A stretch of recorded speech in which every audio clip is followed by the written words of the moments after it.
स्वामी विवेकानंद जी का ईश्वर प्राप्ति को लेके पागलों जैसा हाल हो गया था। वे इधर उधर भटक रहे थे, लेकिन कहीं से भी उनके मन की संतुष्टि नहीं हो पा रही थी। एक रात वो देवेंद्र नाथ ठाकुर, जो एक नाव पे बजरे में रहते थे, नदी में कूद के उनके पास जाते हैं, क्योंकि उनकी जो नाव थी जिस पे बजरा था वो नदी के बीच में था। वहाँ पे पहुँच जाते हैं। रात को कुटिया का दरवाज़ा खटखटाते हैं और उनसे पूछते हैं, क्या आपने ईश्वर को देखा है?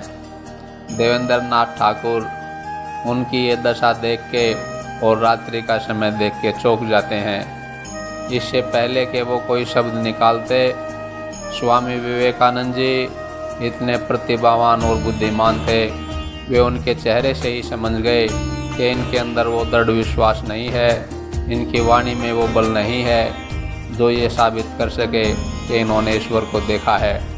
उन्होंने आओ देखा ना ताओ और दोबारा नदी में कूद गए और वहाँ से रात्रि को ही वापस लौटे। इस प्रकार अनेक गुरुओं के पास गए, लेकिन ईश्वर प्राप्ति की तड़प ज्यों की त्यों बनी रही। एक दिन उनके पिताजी ने कहा, बेटा, अगर तुम्हें वास्तव में ही ईश्वर को प्राप्त करना है तो इधर उधर भटकना छोड़ दो। स्वामी रामकृष्ण परमहंस जी इस युग के महापुरुष हैं, उनकी शरण में जाओ और सच्चा ज्ञान प्राप्त करो। अपने पिता की बात सुन के वे जो है गुरुदेव रामकृष्ण परमहंस जी के पास पहुँचते हैं और उनसे कहते हैं, क्या आपने ईश्वर को देखा है?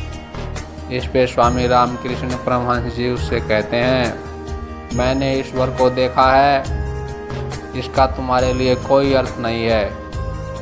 क्या तुम्हें ईश्वर को देखना है? मैं तुम्हें ईश्वर को दिखा सकता हूँ। ये बात सुन के स्वामी विवेकानंद जी चौंक जाते हैं, क्योंकि आज से पहले उन्होंने ऐसा व्यक्ति नहीं देखा था जो इतने दृढ़ स्वर से ये कह सके कि मैं तुम्हें ईश्वर का साक्षात्कार करा सकता हूँ। और उन्होंने ये भी कहा, क्या तुम्हें इसी समय ईश्वर के दर्शन की इच्छा है? तो इस पे स्वामी विवेकानंद जी कुछ झिझक से गए। उन्हें इतने प्रत्यक्ष उत्तर की उम्मीद ना थी। वे सोच में पड़ गए, क्या वास्तव में ही ये ईश्वर साक्षात्कारी महापुरुष है? वे अपने प्रश्न को वहीं समाप्त करके उनके दर्शन करके वापस चले गए और किसी अनजाने आकर्षण से बार बार उनके पास पीछे चले आने लगे, उनका सत्संग करने लगे। उनका प्रेम, उनका ज्ञान उनके ऊपर धीरे धीरे असर करने लगा। लेकिन वे साकार उपासना को नहीं मानते थे, इसलिए कहीं ना कहीं स्वामी रामकृष्ण परमहंस की काट भी किया करते थे, तर्क वितर्क भी करते थे। इस पे कई बार स्वामी रामकृष्ण परमहंस उनको कहा करते थे, अगर तुम मेरी माँ को नहीं मानते तो क्यों यहाँ आते हो? इस पे स्वामी विवेकानंद जी कहते, मैं भले ही आपकी माँ को नहीं मानता, लेकिन आपसे प्रेम करता हूँ। आपकी अनर्गल बातें सुनने के लिए नहीं आता, आपसे प्रेम है, इसलिए बार बार आपकी तरफ खिंचा चला आता हूँ। ये बात सुन के ठाकुर भाव विभोर हो जाते थे और माँ से प्रार्थना करते थे कि हे माँ, मेरे अंदर वो मोती है जो सारे संसार को प्रकाश प्रदान करेगा।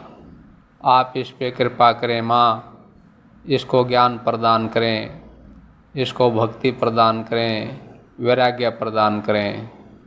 और इसी प्रकार नरेंद्र का समय ठाकुर के सानिध्य में बीतने लगा। एक दिन नरेंद्र ठाकुर की खाट के नीचे बैठे हुए थे, आध्यात्मिक चर्चा चल रही थी। बात बात में ठाकुर ने भाव उन्मेष में आके नरेंद्र की छाती पे लात मार दी और नरेंद्र बाह्य ज्ञान शून्य होके अचेत अवस्था में जा पड़ा। उसकी समाधि लग गई और उसको गहन शांति और आनंद की अनुभूति हुई।